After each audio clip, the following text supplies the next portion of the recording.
Students attend video conference lectures after their first term in the program all the way through to second year. Some faculty even begin to video conference their lectures during PRIN, the Principles of Human Biology block. It's important to have consistent education across all three sites at Vancouver, Prince George, and the Island program. I like the fact that we have a curriculum that extends into areas outside of the Vancouver-Fraser region, and this is one of the only ways I can see as feasible to do that, since we can't reproduce the entire curriculum in 3 different places. We had one lecturer who was a rural family physician from the north, and they were able to video conference their experiences with managing diabetes in a small community from the north to us down here in the Vancouver program and the Island program. Sometimes, the lecturers are not here, and it's difficult actually to interrupt them if you want to ask a question because they don't always have their eye on the monitor. They have their own lectures, lecture notes in front of them. They see a couple of screens there. They don't always monitor the sites. So always sort of when somebody tries to come in and ask a question, it seems as if they're interrupting the speakers. At the end of the lecture, there's always that rush of students down to the lectern to ask private questions. Which of course often represent, if one student has a question, 50 students probably had that question. That is something that you'll hear from the students. It infuriates them because they feel like they're missing out on information. So you cannot say as a faculty member, for example, I'm holding all my questions till the end, and then at the end say, okay, we're out of time.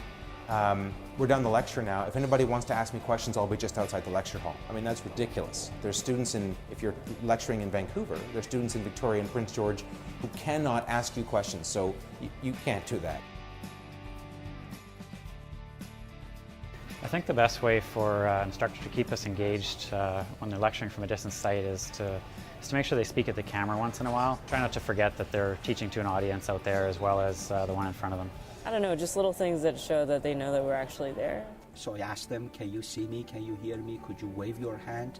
And then when I start the lecture, I try sometimes to make the eye contact with the camera as well.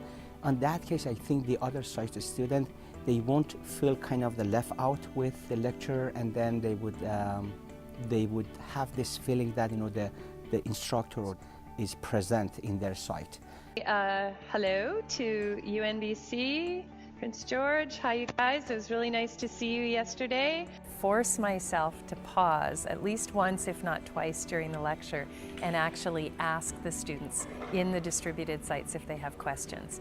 And I can't tell you how easy that is as a practice, but you have to actually plan it. Which means when you're preparing the lecture beforehand, you have to know, I don't have 50 minutes, I have 45 minutes, because you have to give time at the end for questions.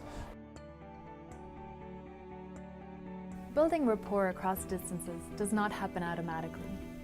Faculty need to engage their students by letting them know when they plan to break for question and answer period, whether that will happen in the middle of the lecture, at the end, or whether they prefer that students interrupt them throughout the lecture. I make an effort as a block chair and a week chair to physically go to the different sites once or twice during my block, so that even if I am giving most of my lectures from Vancouver, the students in Prince George have seen me in person once. Having them come up has definitely advanced my understanding of the material. Students want to see, hear, and actively participate in video conference lectures. Adopting just a few best practices from this video can help to foster engaged and active learning amongst our medical students across the province. Prepare yourself before you walk in the room and be comfortable with the technology, and if possible, have made some sort of a personal connection to the other sites. If that's not possible, just go in as comfortable with engaging with all 3 sites as you can be. Pause in your lectures and ask for questions from each site.